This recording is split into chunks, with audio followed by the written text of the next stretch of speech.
ଯୋଗ ଯାହା କେଉଁ କାଳରୁ ଅନେକ ମହାପୁରୁଷଙ୍କ ସୁସ୍ଥ ସୁନ୍ଦର ଶରୀରର ରହସ୍ୟ ରହି ଆସିଛି। ଏହି ଯୋଗ ସାଧନା କରି ଅନେକ ଋଷି ନିଜ ଇନ୍ଦ୍ରିୟମାନଙ୍କୁ ଜାଗୃତ କରିଛନ୍ତି। କହିବାକୁ ଗଲେ ମନ ପାଇଁ ଶରୀର ପାଇଁ ଯୋଗ ନିହାତି ଦରକାର। ଜୁନ୍ 21ରେ ପାଳନ କରାଯାଇଥିଲା ବିଶ୍ୱ ଯୋଗ ବା ଅନ୍ତର୍ଜାତୀୟ ଯୋଗ ଦିବସ। ଏହା 2015 ଠାରୁ ଆରମ୍ଭ ହୋଇଥିଲା।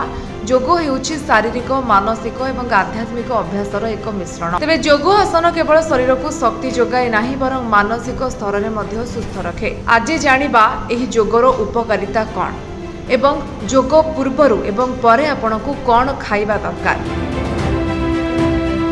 ଯୋଗ ଏକ ସୁସ୍ଥ ଶରୀରରେ ଏକ ସୁସ୍ଥ ମନକୁ ପ୍ରୋତ୍ସାହିତ କରେ।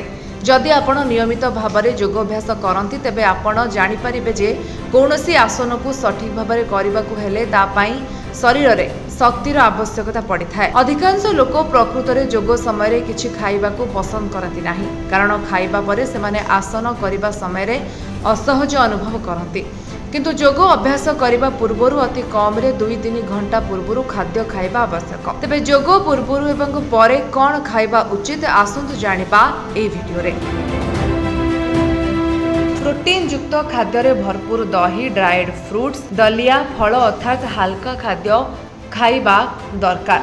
ଯଦି ଆପଣ ସନ୍ଧ୍ୟାରେ ଯୋଗ କରନ୍ତି, ଯୋଗର 2 ଘଣ୍ଟା ପୂର୍ବରୁ ଆପଣ ହାଲୁକା ଖାଦ୍ୟ ଖାଇ ନେଇପାରିବେ। ଆପଣ ନିଜ ଖାଦ୍ୟରେ ସିଝା ପନିପରିବା, ସାଲାଡ୍ କିମ୍ବା ଡ୍ରାଏ ଫ୍ରୁଟ୍ସ ଅନ୍ତର୍ଭୁକ୍ତ କରିପାରିବେ।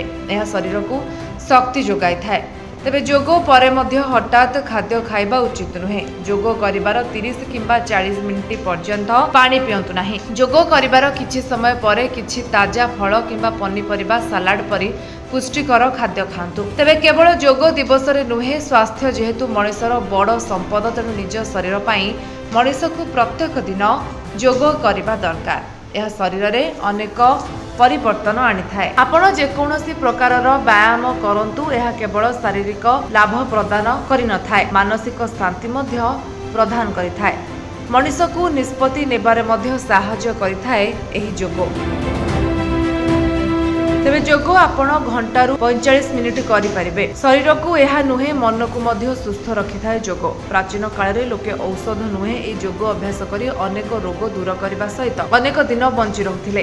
ତେବେ ଏହି ଯୋଗ ଶରୀର ପାଇଁ ନିହାତି ଦରକାର। ଆପଣଙ୍କୁ ପ୍ରତ୍ୟେକ ଦିନ ନିଜ ପାଇଁ ସମୟ କାଢ଼ି ଯୋଗାଭ୍ୟାସ କରିବା ଉଚିତ। ଏଭଳି ଖବର ଜାଣିବା ପାଇଁ ଆମ ଚ୍ୟାନେଲ ବିଶ୍ୱବାଣୀ ଲାଇଭକୁ ସବସ୍କ୍ରାଇବ୍ କରନ୍ତୁ ଏବଂ ଭିଡିଓକୁ ଲାଇକ୍ କରିବା ସହିତ ସେୟାର ମଧ୍ୟ କରନ୍ତୁ।